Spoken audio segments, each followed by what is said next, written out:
9 నవగ్రహాలకి కూడా ఇప్పుడు ఆవాహన జరుగుతుంది. ఏమండి మీ మంత్రాలు చెప్పి నేను చెప్తాను, అవన్నీ కూడా ఇక్కడ ఉన్న వాళ్ళంతా కూడా చెప్పాలి.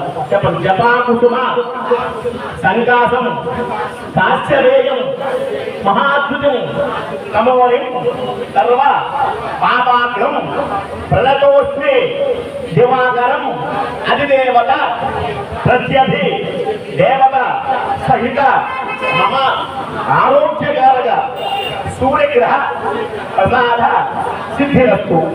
ఆరోగ్యం బాగోపోతే ఎవరిని భావం భాస్కర మాత్రాంత చంద్రశ్రీ దివాకర. ఆరోగ్యం బాగోపోతే ఏం చేయాలంటే సూర్యనామం దండం పెట్టుకోవాలి. సూర్య నమస్కారం చేయలేని వాళ్ళు ఎవరైనా ఉంటే సూర్యనామూర్తి ఆరోగ్యం ఇవ్వాలి. కనుక రెండు చెప్పండి. ప్రతిశంక తుషారాభం క్షీరో దార్ణవ సంభవం నమామి శశినం సోమం శంభోర్ మకుటభూషణం అధిదేవత ప్రత్యధి దేవత సహిత మనఃకారక చంద్రగ్రహ ప్రసాద సిద్ధిరస్తు.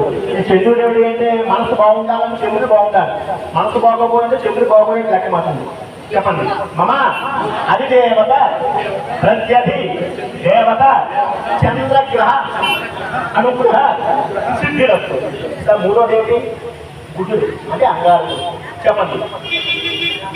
ధరణీగర్భ సంభూతం విద్యుత్కాంతి సమప్రభం కుమారం శక్తిహస్తం తమ్మంగళం ప్రణమామ్యహం.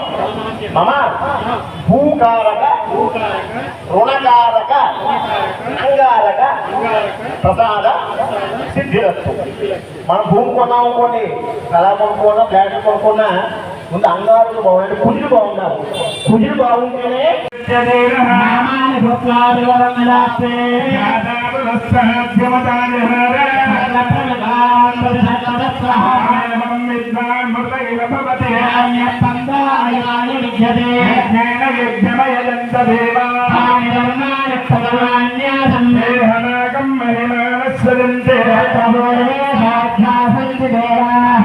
సంభూత పృథివ్యేన